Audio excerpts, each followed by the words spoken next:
Hello po mga kababayan, kamusta po kayong lahat? And once again, welcome back to another episode of Simply Talkies Vlog. Pag-usapan natin mga kababayan, panandalian, ito pong nangyari o naganap na hearing doon po sa committee ni Senator Risa Hontiveros dyan po sa Senado. Dyan po lumabas po yung mga biktima ng mga kawalang hiyaan ng KOJC at ni Kibuloy. At nandun din po si Kibuloy. Nandoon din po si General Torre, the idol. Ayan, no? Marami po ang naisaywalat kahapon. Nandun po yung mga biktima, tumistigo, no? At akin pong napanood yung unang-unang nagbasa ng kanyang karanasan, kalupitan ng Kibuloy at ng mga miyembro ng KOJC. Kala mo Christian sila. Pero ito yung Kristiyanong nang to-torture. Hindi man lang matulungan ang mga kapwa nila, miyembro ng kulto nila. So ano sila? Kristiyano ba sila? Hindi. Kulto. Kulto ni Satanas. At yung amo nila na nagsasabing siya ang appointed son of God, ngayon nga binabagyo sa Pilipinas. Kung totoong appointed son of God siya, bakit hindi niya mapatigil yon? Kung sino man yung bagyo na yan. O baka si bagyong pusit lang yan. Di po ba? Nandito po, no, dalawang article sa ABS-CBN, yung mga kababaihan na winalang hiya ni Kibuloy, gaano karami sila ayon sa kapulisan, at ganun din po, paano po talaga in-exploit ng KOJC o ni Kibuloy ang mga kabataan, ang mga bata. Ay nako, grabe, mga kababayan. At isasama natin dito ang ating congressman ng 1st District ng Ilocos Norte na walang iba si Congressman Sandro Marcos dahil siya po ay pinapurihan. Parang binigyan siya ng Oscar Award ng isang mambabatas. Dito ipinamalas ng mambabatas na to kung paano pinalaki ng tama ang batang-batang Congressman Sandro Marcos. Malaki talaga ang pinagkaiba ng batang ito kaysa sa mga anak ni Digong. Di po ba? Kasi, siyempre, ikaw ba naman 100% Pinoy ka eh. Ang kultura mo ay Pilipinong-Pilipino. Kaysa ikaw, hindi naman sa lahat ito kaysa ikaw na tulad ng mga Duterte ay mga hap-hap. Siyempre, iba yung kultura ng kabila eh. Baka hindi marunong dumisiplina. Mo na yan. Bata pa lang yan. Oo. Huwag mong paluin. Huwag mong disiplinahin. Pagbigyan mo na. Di ba? Tayong mga lumaki nung mga magulang ng lolo't lola ay panahon ng Kastila. Ayon. Nakatikim ng tamang disiplina. So dito po talagang makikita nyo. In-explain na po. Parang bago niya tanggapin yung Oscar Award, sinabi muna ang magagandang bagay sa pagkatao, no, paano na mold ang ating Congressman Sandro Marcos. Pero bago po tayo magpatuloy, tayo po ay magbibigay pugay at pasalamat sa lahat ng ating channel members, followers, subscribers, nagla-like at nagsishare ng ating videos, sa mga nagbi-video replay, nagsishare ng kanilang blessings, sa mga nakakasama natin sa ating video premiere at live streaming. Special shout out to all the OFWs, sa ating mga men and women in uniform, the frontliners, and sa mga guro. At special shout out din sa lahat ng mga kaibigan natin na tumutulong sa ating channel, no? At hindi sila bumibitaw maski na maliit lang po tayo. Nagtsatsaga po sila. Okay, and may God bless us all. Ipagdasal natin ng ating bansa. At sana ngayon po ang ating bansa ay dumaranas ng matinding hagip ng bagyo, no? Sana makatulong po tayo whether in kind or in cash. Kung magbibigay man kayo ng cash, idiretso na lang po niyan. So dapat mga taong dapat tumanggap para 100%. Hindi po mawawala ang inyong tulong at ipagdasal natin sila. Okay, eto po, unahin natin itong dalawang artikulo sa ABS-CBN. So dito, 200 women believed to have suffered sexual exploitation at KOJC, sabi po ng kapulisan. 200 women, ang dami nito. Grabe ang tinira mo kay Boloy at kung sino pa ang tumira sa mga yan. No? Sabi po ng kapulisan, ito, nakita nyo pa paano binutas-butas ni General Torre yung kanyang Kojik. Ha? Yung Kojic ni Kibuloy. Nakita yung mga quarters ng mga babae adjacent doon sa kwarto ni Kibuloy. Kaya kung si Kibuloy, nagbaagra o si Alice, tigas etits, tapos sasabihin niya pa, pag hindi kayo pumalag, maaano kayo ng angel of death. Oh, 'di ba? Kawawa naman tong mga kababaihan na ito. No, hindi na parang walang nanay, walang kapatid, walang mga members na babae si Kibuloy, no? Tangina pag talagang pinasok ng kalibugan si Tatang, oh. The PMP believes about 200 women are victims of sexual exploitation within the Kojic, nearly 70 by its pastor Apo. 70 ang kay Kibuloy, putang dami. Playboy. Kibuloy, walang yaka talaga, no? Kayo dyan sa Kojic, ano? Yung simbahan, ginawa nyong Playboy Mansion. Di ba? Oh, KOJC, di nyo ba alam yan? Na yung sinasabi nyong simbahan ninyo ay ginawang Playboy Mansion ni Kibuloy at mga kasamahan nyo? Kayong mga kababaihan, nabulag ba kayo? Di ibig sabihin, kulto kayo. Ito pa sabi, the PMP said that while KOJC has been publicly announcing that their members reach 8 million followers, only 8,000 are believed to be currently active members based on interviews conducted by PMP. Sinungaling nga eh. Di ba sabi nila may 8 million sila? Pupunta daw dun sa pintuan ng Malacanang. O nasaan kayo? Yung pala 8,000 lang kayo. Putragis kayo. Wala man lang kayong 10%. Yung pala, 10% ng 10% ng 100,000 o 8,000 o 8,000 ano ilan? 800,000. Hindi rin eh. Kumbaga, ilan lang kayo? Ilan? Ano ang 10% ng 8 million? Di 800,000. Ano ang 10% ng 800,000? 80,000. Ano ang 10% ng 80,000? Di 8,000? So, ibig sabihin, 30, wala pala kayo eh. 0.003 ba kayo? Kakaya naman kayo, oh. Oh? Ang kakapal na mukha nyo, dapat kasuhan din yung nagsabi nun eh. Di ba? Members are said to be recruited and groomed to be either a member of the inner pastoral, eto na, yung mga pastoral, kawawa yung mga babae, naawa ako dyan. Allegedly sexually exploited by Kibuloy, or they become an ordinary miracle worker who is forced into labor to raise funds for the KOJC. Siguro, pag hindi ka type ni Kibuloy, o dito ka, mamalimus ka dyan, magbenta ka nito, bahala ka. Pero pag yung maganda ka, makinis ang mukha mo, may face value ka, o dito ka sa aking ka.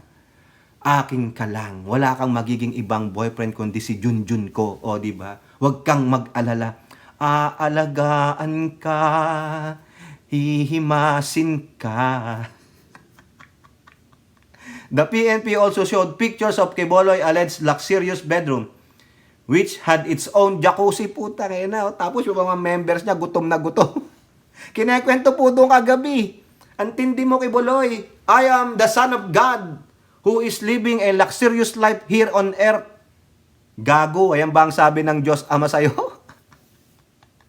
Gago, ano? Dinaig niya pa ang Diyos. Kung baga, inutusan ka ng Diyos maging pastor. Tapos sabi sa'yo, o pagawa ka ng jacuzzi ha. Kung ang Diyos nga, hindi sinabi yan kay David eh. Kaibigan niya pa si David. Di ba? King David is a friend of God. Pero niya sinabi, David, gawan mo ako ng jacuzzi. Pero si Kibuloy, I am the appointed son of God. I have a diamond doorknob in my room in heaven. Sige, gawa nyo ako jacuzzi. Mamalimos kayo. Para jacuzzi ako, ha?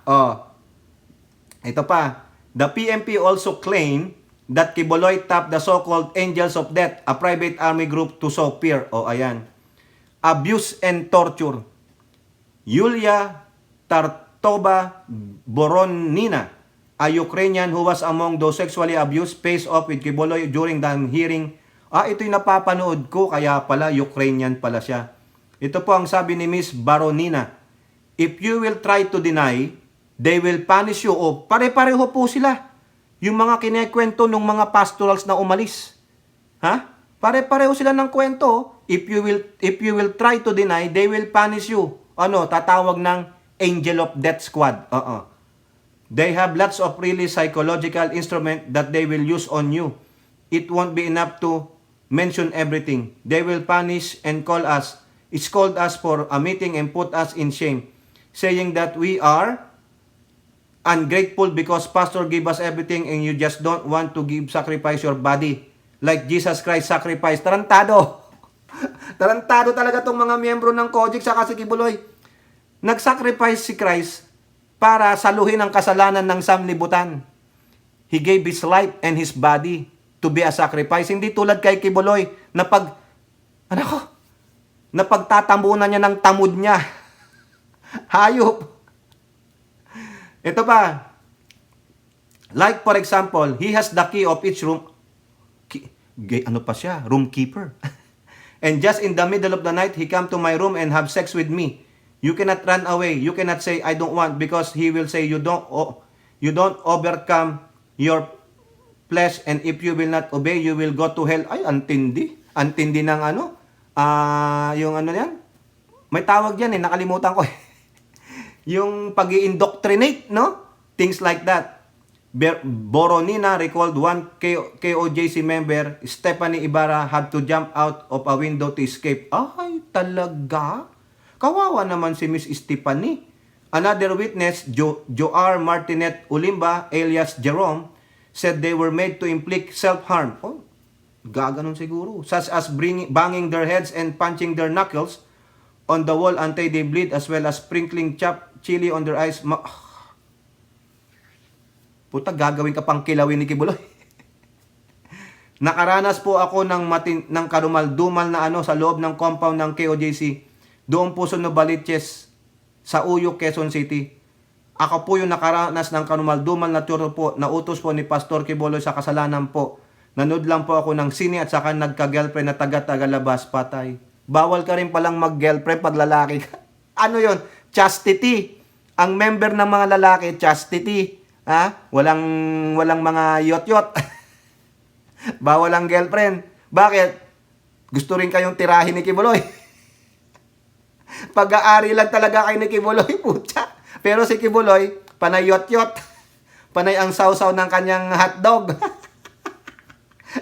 Selfish pala to si Kibuloy. Hoy, hindi lang ikaw ang lalaki sa mundo, Kibuloy. Huwag kang gamol. When it was Kibuloy's turn to speak, siyempre, he denied. Oo, deny. Challenge them to sue him in court and invoke his right to remain silent on allegation. Siyempre. Oo, remain silent. Kasi may kaso na Anything he may say on that hearing may use against him. O kaya, I remain silent. Ang masasabi ko lang ay, di ba mga kulto ni Kojic? Ano masasabi ng pastor ninyo?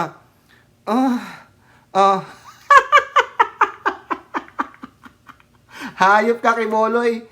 200 women, sa lahat po ng 200 women, kung kayo po ay living pa rin, lumabas po kayo, idemanda nyo po itong kupal na ito na anak ng demonyo. Bulaan po yan, bulaan. Hayop, eto pa ang isang makahayop na gawain nito. Aside sa mga kababaihan, aside doon sa isang lalaki na nagka-girlfriend ay binugbog, bawal pala rin maki-girlfriend sa labas? Ano? Yung bang brown starfish mo, pag-aari ni Kibuloy? Puta, ayun pa, Kibuloy Pati brown starfish pala. Any hole, pinapasukan ng ethics ni Kibuloy. Baka naman, Kibuloy, dapat ka rin ipa-follicle test hair follicle test, baka naman, Hi na hi ka, I am the almighty prince of Baal. Lakas mga asar sa Kojic. Ang mga Kojic ay kulto. Ito pa, ABS-CBN. Kojic, caroling children, work 14 hours a day to meet 15 million quota. Ginamit pa ang mga bata. Child abuser talaga. No? Hayop. Ginamit ang mga bata, 14 hours kang mangaroling para lang mamit mo yung 15 million. Tapos ang gagamitin ni Kibuloy, ano, pang babalato niya sa mga politikong mga kaibigan niya, ipang-babalato niya sa mga kurap na opisyal ng mga kapulisan at mga kasundaluhan. Oh, di ba? Bibili ng jet, bibili ng baril, bibili ng binilan niya nga ng bagong sasakyan si Digong eh. Ayaw lang tanggapin ni Digong. Kanino napunta? Kanino napunta? Kay Pusit. Oh, yung pala oh, hindi mo alam yung pinambili ng bagong sasakyan na punta kay Pusit. Pinaghirapan pala ng mga bata ng 14 hours. Pag hindi mamit ang kota, anong gagawin? Patay. Ha? A former key official of Kibuloy said children were recruited and trafficked to roam around Metro Manila during caroling season to meet a quota of 15 million for the month of December. Grabe, no? Teresita Valdehuesa, who was with Kojic from 1980 until she left in 1999, admitted to the committee she was the mastermind behind the trafficking of children from Visayas and Mindanao to be deployed as Christmas carolers in the capital region. Walang iya. We recruited and trafficked young people from Mindanao, Visayas to carol in the province of Luzon and in the national capital region. Caroling really had become until now one of the sources of funds for the ministry. In 1988, I was able to join here in Manila and we were only doing caroling in the cities of NCR. I was later given the opportunity to lead a fundraising. I made it nationwide. I actually organized the nationwide caroling. Naku, talaga naman lahat pagkakakitaan, ano? She later assigned leaders in every province overseeing 70 to 100 carolers including adults who will be cooking and washing their clothes. In the NCR alone, we have, I think, 13 leaders overseeing 20 to 30 members also. Grabe oh, magtatrabaho daw po sila as early as 8 a.m. to 10 p.m. which eventually grew from 10 million to 15 million. Ang dami. O saan napunta? Maraming estudyante na Nobyembre pa lang kailangan ng mag-absent sa paaralan at ang iba hindi na makabalik sa pag-aaral dahil inuna ang simbahan, inuna ang caroling, inuna ang paghanap ng pera. Ay, animal. Nakakahiya po. When she was later assigned to replicate her fundraising strategies in their US operations, Valduhesa said she witnessed the double standard life of their leaders. What we prohibited in the Philippines, we did it in America. We live in luxury, dine in expensive restaurants, we watch movies, sky is the limit in our shopping. Ay, grabe. Later in the hearing, Kibuloy denied Valduhesa's revelation saying Kojic have no policy of making children do Christmas carol. Eh, ayan na nga, oh, under oath ito. Oh, di ba? Under oath. Nakakahiya mga kababayan, no? Eh, paano hindi... Kibuloy, wala po akong masabi, mga kababayan. Ha? May isa nga akong video nakalagay, ginagamit pa yung fundraising si Katrina eh. Tapos nakalagay, Kojic. Oh, ano kay Boloy, paano mo pa sisinungalingan yan? Kaya yan, kitang-kita mga kababayan. Puro minor ang ginagamit nila. Pangwawalang hiya. Kasi nga maaawa ka eh. Pero yung mga 200 women, 70 ang ginalaw ni Kibuloy. Ilan doon ng minors? Diba? O baka yung Ukrainian, that time ay minor siya. May maganda siguro yung Ukrainian, kaya kay Kibuloy siya. Diba? O baka hindi lang si Kibuloy yan. Eto pa mga kababayan, yung huling-huli na. Ha? Punta naman tayo kay Congressman Sandro Marcos kasi may isa pong mambabatas na binigyan po ng Oscar Award ang ating butihing congressman. Anong sabi dito sa Manila Bulletin? Matibag praises Sandro Marcos for defending family from VP Duterte's attack. Ayan, dinipensahan po. No? Ay, dinipensahan. Pinuri po ni Congressman Matibag ng Laguna si Congressman Sandro Marcos. Nakita niya po yung inasal ng bata, napakagaling. O ito po, Laguna 1st District Representative Ann Matibag can't help but feel proud of Presidential Son Ilocos Norte, 1st District Representative Sandro Marcos for defending his family from the unsavory remarks made by BC Pusit. Quote, I hold him in the highest regard as a true leader who seeks to serve, not to be served. O ayan, ibig sabihin hindi siya naghahanap, no? Hindi siya pabida, hindi siya enggrato, hindi siya don. kundi siya pa ang nagsisilbi. I'm sure his grandfather and father are immensely proud of the man he has become. As a Lagunanay, and speaking for mothers everywhere, we will definitely love to have a son like him and wish for our own sons to grow up with his values and character despite being the son of the President of the Philippines. His humility, integrity, and sense of service set a remarkable example for the next generation. Correct. Ha? Ito pa ang sabi niya, ha? Matibag attested to the Ilocanos' humility and his down-to-earth nature as one of the leaders of the current 19th Congress. From the first day I met him in Congress, I was struck by his humility. Instead of requesting special favors, he lined up at the buffet sa buffet line, like everyone else. Our bunch of neophytes was trained to be punctual, and we always found him already present at plenary sessions leading by example. Ibig sabihin, lagi siyang nandoon on time or nauuna pa. Pag nasa buffet, kakain sila, siya pumipila. Walang special treatment. Nakita nyo yan? Ito pa ang sabi ni Congressman Matibag. Unlike many, he wasn't surrounded by large security details. Instead, he will tap us on the shoulder, ask how we are, and offer help, showing genuine care. O ayan. This stands in stark contrast to some other public servants. Even those who, like him, came from prominent families, o kakaiba daw sa ibang mga politiko o pamilya ng politiko. Kung si Sandro Marcos ay down-to-earth, humble, yung iba naman daw ay mga primadonna. Matibag further said that Representative Marcos embodies the qualities of a true gentleman, both inside and outside the hall of Congress, with a deep respect for the law and strong moral principles that I believe were instilled in him from childhood. Correct. O sinong gumawa nun? Sinong nag-instill sa kanya yan nung bata pa siya? Respeto, pagpapakumbaba. Sino?